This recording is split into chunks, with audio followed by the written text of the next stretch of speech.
Assalamualaikum warahmatullahi wabarakatuh. Kami dari kelompok 3 akan menjelaskan tentang laporan pembiayaan IMBT Bilbai pada usaha toko baju Dias, studi kasus pada Laboratorium Mini Bank Syariah IAIN Ponorogo. Berikut adalah anggota kelompok 3. Yang pertama saya sendiri, Cindy Kaila Saadah dengan NIM 402200128. Assalamualaikum warahmatullahi wabarakatuh. Perkenalkan, nama saya Fajar Gembilan Amiruddin dengan NIM 402200143, kelas PSF dari kelompok 3. Perkenalkan, nama saya Faradin Karisma Fahira dengan NIM 402200145, kelas PSF dari kelompok 3. Perkenalkan, nama saya Ika Fitriah, NIM 402200149, kelas Perbankan Syariah F. Nama saya Dias Ayu Triana, NIM 402200132. Berikut adalah topik pembahasan kami. Yang pertama adalah penjelasan tentang akad IMBT Bilbai, yang kedua adalah penjelasan tentang profil nasabah, yang ketiga adalah penjelasan tentang rumusan masalah, dan yang keempat adalah penutup. Pembahasan selanjutnya yaitu akad ijarah mumtahiyah bitamlik. Ijarah muntahiyah bitamlik adalah perjanjian sewa-menyewa antara bank sebagai pemberi sewa dan nasabah sebagai penyewa atas sesuatu barang yang menjadi objek sewa dalam waktu tertentu melalui pembayaran sewa oleh nasabah kepada bank yang mengikat bank untuk menghasilkan kepemilikan objek sewa kepada penyewa setelah selesai masa sewa. Sedangkan menurut fatwa Dewan Syariah Nasional atau DSN, pembiayaan akad ijarah adalah akad pemindahan hak guna atau manfaat atas sesuatu barang atau jasa dalam waktu tertentu melalui pembayaran sewa atau upah tanpa diikuti dengan pemindahan kepemilikan barang. Baik, slide selanjutnya yaitu menjelaskan tentang aplikasi pelaksanaan pembiayaan IMBT Bilbai. Proses dilakukan oleh perwakilan dari pihak Laboratorium Mini Bank Syariah IAIN Ponorogo dengan mendatangi langsung tempat usaha maupun tempat tinggal nasabah sekaligus untuk bersilaturahmi dan mengambil uang angsuran. Proses aplikasi ini benar-benar dilakukan dengan intensif sehingga proses pembayaran angsuran oleh nasabah berjalan dengan lancar dan sesuai dengan jadwal yang telah disepakati di awal perjanjian. Pada umumnya, bank syariah lebih banyak menggunakan IMBT karena lebih sederhana dalam pembukuannya. Aplikasi ijarah muntahiyah bitamlik dalam perbankan syariah berupa yaitu yang pertama, pembiayaan investasi seperti untuk pembiayaan barang-barang modal seperti mesin-mesin. Yang kedua, pembiayaan konsumen seperti untuk pembelian mobil, rumah, dan sebagainya. Slide selanjutnya akan dijelaskan oleh teman saya. Terima kasih. Rumusan masalah yang pertama yaitu ada analisis prosedur pelaksanaan pembiayaan IMBT Bilbai pada usaha toko baju Dias. Prosedur pelaksanaan pembiayaan IMBT Bilbai pada toko baju Dias terdapat beberapa tahap, mulai dari pencarian nasabah hingga pembayaran angsuran. Tahapan tersebut secara rinci dapat dijelaskan sebagai berikut. Yang pertama, proses pencarian nasabah yang dilakukan oleh semua kelompok yang terdiri dari 5 anggota. Kami mencari beberapa nasabah yang kemudian didiskusikan untuk memilih nasabah mana yang pantas untuk diberikan pembiayaan. Di sini kami mencari nasabah yang benar-benar membutuhkan barang untuk usahanya, tetapi pengusaha tersebut belum mempunyai uang untuk membeli barang. Kemudian, kami menemukan dan menentukan usaha yang benar-benar layak untuk menerima pembiayaan dengan akad ini. Dan usaha tersebut adalah usaha toko baju Dias milik Ibu Astutik. Nah, selanjutnya kami menemui pengusaha tersebut dan menawarkan pembiayaan dengan akad IMBT Bilbai. Tahap yang kedua yaitu setelah pemilik toko baju Dias menyetujui menggunakan akad IMBT Bilbai, kemudian kami melakukan negosiasi mengenai jumlah pembiayaan yang dibutuhkan, jangka waktu dalam melakukan pembayaran, dan lama angsuran yang dilakukan dari nasabah. Negosiasi tersebut menghasilkan kesepakatan bahwa jumlah pembiayaan yang akan diberikan sebesar 350.000 dengan jangka waktu pembayaran selama 1 bulan lebih 1 minggu dan angsuran setiap bulannya yaitu sebesar 70.000. Yang ketiga, kami sekelompok mewakili dari pengelola usaha toko baju Dias melakukan pengajuan pembiayaan IMBT Bilbai kepada Laboratorium Mini Bank Syariah IAIN Ponorogo dengan mengisi formulir pengajuan pembiayaan dan melampirkan fotokopi KTP dan KK serta fotokopi buku tabungan Bank Mini Syariah IAIN Ponorogo dan melakukan analisis 5C+1S dan mengecek laporan catatan keuangan yang akan dimiliki oleh nasabah untuk memastikan nasabah tersebut layak atau tidak mendapatkan pembiayaan. Yang keempat, dari pihak Laboratorium Mini Bank Syariah IAIN Ponorogo memproses pengajuan pembiayaan yang sudah dilakukan tersebut. Kemudian, kami mengambil dana pembiayaan sebesar 350.000 dan membayar biaya administrasi sebesar 20.000. Yang kelima, setelah kami mengambil dana pembiayaan tersebut, lalu kami serahkan kepada nasabah yaitu Ibu Astuti selaku pengelola dari usaha toko baju Dias. Kemudian dari pihak nasabah mulai untuk melakukan angsuran sesuai ketetapan awal yaitu setiap seminggu sekali sebesar Rp70.000 selama 1 bulan 1 minggu. Selanjutnya saya akan menjelaskan tentang rumusan masalah kedua saya, yaitu tentang analisis dampak pembiayaan IMBT Bilbai bagi nasabah. Adapun dampak yang dirasakan nasabah yang pertama yaitu nasabah dapat mendapatkan barang yang diinginkan dengan mudah dan cepat di saat yang sangat mendesak, yaitu untuk kebutuhan usahanya. Yang kedua, sangat berpengaruh terhadap pendapatan atau penghasilan usaha, di mana usaha nasabah yaitu semakin berkembang pesat dan penghasilan pun otomatis bertambah. Yang ketiga, usaha semakin maju dan banyak dikenal orang karena nasabah dapat memenuhi permintaan sehingga banyak pelanggan yang tertarik untuk membeli. Berikut adalah dampak pembiayaan IMBT Bilbai bagi nasabah toko baju Dias. Pembahasan yang ketiga untuk rumusan masalah, analisis strategi penyelesaian pembiayaan bermasalah pada pembiayaan IMBT Bilbai. Faktor-faktor yang menyebabkan pembiayaan tersebut bermasalah yaitu ada 2, faktor internal dan faktor eksternal. Faktor internal seperti kebijakan pembiayaan yang kurang tepat. Yang kedua yaitu persaingan antar bank sehingga timbul persaingan yang tidak sehat. Yang ketiga yaitu memberikan perlakuan khusus pada nasabah yang kurang tepat. Yang keempat yaitu kelemahan organisasi dan sistem prosedur pembiayaan. Untuk faktor eksternalnya meliputi nasabah menyalahgunakan pembiayaan yang diperoleh. Nasabah kurang mampu mengelola usahanya. Selanjutnya, nasabah beritikat kurang baik. Yang terakhir yaitu keberanian berspekulasi pada sektor usaha yang berisiko tinggi.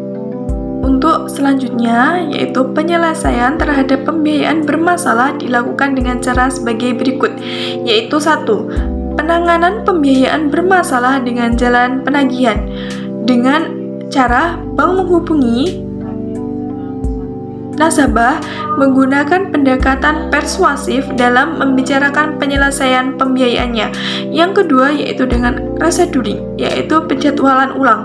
Penjadwalan kembali dapat dilakukan kepada debitur yang mempunyai itikat baik tetapi tidak memiliki kemampuan untuk membayar angsuran. Tujuannya dari penjadwalan ulang ini adalah agar pihak debitur dapat membayar kembali kewajibannya. Yang ketiga yaitu dengan cara reconditioning atau persyaratan kembali, merupakan upaya bank dalam menyelamatkan pembiayaan bermasalah dengan mengubah seluruh atau sebagian perjanjian tanpa menambah sisa pokok kewajiban nasabah yang harus dibayarkan kepada bank. Perubahan kondisi dan persyaratan tersebut harus sesuai dengan kondisi yang dihadapi oleh pihak nasabah dalam menjalankan usahanya. Yang selanjutnya yaitu dengan cara restructuring, yaitu penataan kembali, merupakan upaya yang dilakukan oleh bank untuk menata kembali atau merestruksi atau pembiayaannya agar nasabah dapat memenuhi kewajibannya. Tindakan yang dilakukan berupa perubahan persyaratan pembiayaan tidak terbatas pada rescheduling dan reconditioning. Yang terakhir yaitu dengan cara eksekusi. Eksekusi merupakan alternatif terakhir yang dapat dilakukan untuk menyelamatkan pembiayaan bermasalah. Eksekusi merupakan penjualan agunan yang dimiliki oleh bank. Hasil penjualan agunan diperlukan untuk melunasi semua kewajiban nasabah. Sisa dari penjualan agunan maka diberikan kepada pihak bank. Akan tetapi, jika hasil penjualan masih kurang untuk membayar kewajiban, maka akan menjadi tanggungan pihak nasabah. Terima kasih kepada Dias Fitriana. Selanjutnya saya akan menjelaskan tentang profil nasabah. Berikut ini adalah profil nasabah pada usaha toko baju Dias, yaitu Ibu Astuti. Ibu Astuti adalah pemilik sekaligus pengelola dari usaha toko baju Dias yang bertempat tinggal di Desa Badar RT 27 RW 10, Kecamatan Delopo, Kabupaten Madiun. Beliau berusia 41 tahun, pekerjaan wira swasta, agama Islam, pendidikan terakhir SMP, status sudah menikah yang sekarang sudah mempunyai 2 anak perempuan yang berusia 20 tahun. Dan beliau selain mengelola usaha toko baju, beliau sekaligus menjadi ibu rumah tangga. Usaha toko Dias adalah sebuah usaha yang bergerak di bidang perdagangan yang berdiri sejak tahun 2017. Usaha ini banyak menyediakan berbagai jenis atau model pakaian, baik dari umur anak kecil, remaja sampai orang dewasa, baik itu berjenis kelamin laki-laki maupun perempuan. Usaha toko baju Dias ini terletak di Jalan Raya Madiun Ponorogo, Kecamatan Delopo, Kabupaten Madiun, tepatnya di Pasar Delopo sebelah Masjid Istiqomah yang terletak di dalam pasar depan toko Paujul. Usaha ini letaknya cukup strategis karena berada di antara banyak orang-orang jalan sehingga mudah ditemui. Dalam menjalankan usahanya, beliau dikenal orang yang rajin, selalu semangat, dan yakin. Ibu Astuti ini dibantu oleh kedua anaknya dalam menjalankan usahanya. Beliau terus melatih anaknya untuk membantunya dengan sebaik-baiknya, dengan tujuan agar pelanggan merasa puas dan loyal terhadap toko ini. Slide selanjutnya akan dijelaskan oleh teman saya. Rumusan masalah yang kelima yaitu analisis terhadap mekanisme pembiayaan IMBT Bilbai pada usaha toko Dias sesuai dengan prinsip Islam. Pada dasarnya, lembaga keuangan yang benar yaitu lembaga yang selalu menanamkan prinsip-prinsip syariah dalam kegiatan operasionalnya. Transaksi syariah mempunyai 5 azas atau prinsip, yaitu 1. Persaudaraan atau ukhuwah. Transaksi syariah menjunjung tinggi nilai kebersamaan dalam memperoleh manfaat bersama. Melalui bantuan pembiayaan yang terjalin suatu ikatan saling membantu sehingga menimbulkan suatu ikatan persaudaraan. Yang kedua, keadilan atau adalah. keadilan menempatkan sesuatu hanya pada tempatnya dan memberikan sesuatu hanya pada yang berhak, serta memperlakukan sesuatu sesuai dengan posisinya. Implementasi keadilan dalam kegiatan pada usaha toko baju Dias yaitu terbebas dari hal-hal sebagai berikut. 1. Maisir, karena merupakan usaha yang halal, tidak mengandung unsur perjudian dan sikap spekulatif yang dilihat dari kegiatan usaha yang dilakukan setiap hari. Yang kedua, kezaliman, karena menggunakan akad dengan mengikuti prinsip-prinsip syariah yang di dalamnya mengandung manfaat bersama dan tidak merugikan salah satu pihak. Yang ketiga, terbebas dari gharar, karena terdapat kepastian penjualan usaha toko pakaian Dias untuk menyerahkan objek akad pada waktu akad terjadi. Yang keempat, terbebas dari haram, karena merupakan salah satu jenis usaha yang diperbolehkan dalam Islam, yaitu jual beli dalam hal barang halal. Yang kelima, terbebas dari riba, karena mengikuti dasar nisbah bagi hasil, bukan sistem bunga seperti pada bank konvensional. Selanjutnya, yang ketiga, yaitu kemaslahatan atau maslahah. Akad pembiayaan IMBT Bilbai berlandaskan ketentuan syariah dengan usaha yang dibiayai merupakan usaha perdagangan barang halal. Yang keempat, keseimbangan atau tawazun. Transaksi syariah yang tidak hanya bertujuan untuk menekankan pada maksimalisasi keuntungan pihak bank semata, tetapi juga untuk kepentingan nasabah. Manfaat yang didapatkan tidak hanya difokuskan pada bank, akan tetapi juga bagi nasabah yang dapat merasakan manfaat akan adanya suatu kegiatan ekonomi. Yang kelima, universalisme atau syumuliyah.